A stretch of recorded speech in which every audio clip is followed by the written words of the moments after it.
On poursuit avec de l'économie et cette nouvelle usine de teillage de lin située près de Laon. La demande en fibres de lin pour l'industrie textile est croissante. Les industriels cherchent à se diversifier. Eric Henry, Delphine Dubourg. Depuis février, les 2 lignes de production sont entrées en fonctionnement. 24 salariés travaillent dans l'usine de Barenton-Buny.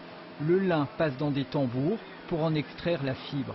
Que le lin soit bien homogène, donc qu'il n'y ait pas de paillettes et qu'il soit de la même couleur. Donc tout ce qui est pas bon, on l'enlève, on le met en poignée. Vous êtes dans une usine de teillage. Ici, les différentes parties du lin sont séparées. Graines ou particules, chacune a son utilisation propre. Mais les fibres longues destinées au textile représentent 80% de la valorisation.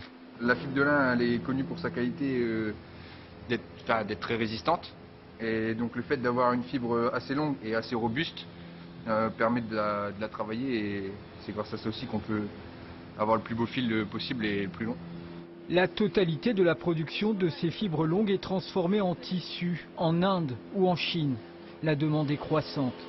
Aujourd'hui, il y a vraiment une très grosse demande en termes de lin, parce que le lin, il coche un peu toutes les cases. Aujourd'hui, c'est un textile naturel, respectueux de l'environnement et qui pousse localement.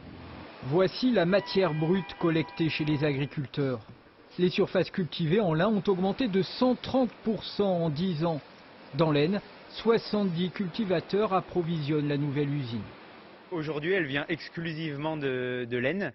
Dans cette usine ici, on va transformer du lin de l'Aisne et un petit peu de lin de Seine-Maritime également. Jusque-là, principalement concentrée en Normandie et dans le Nord, la culture du lin pourrait offrir de nouvelles opportunités aux agriculteurs de l'Aisne, sur fond de crise betteravière. Allez, on passe au sport avec les championnats d'Europe de natation.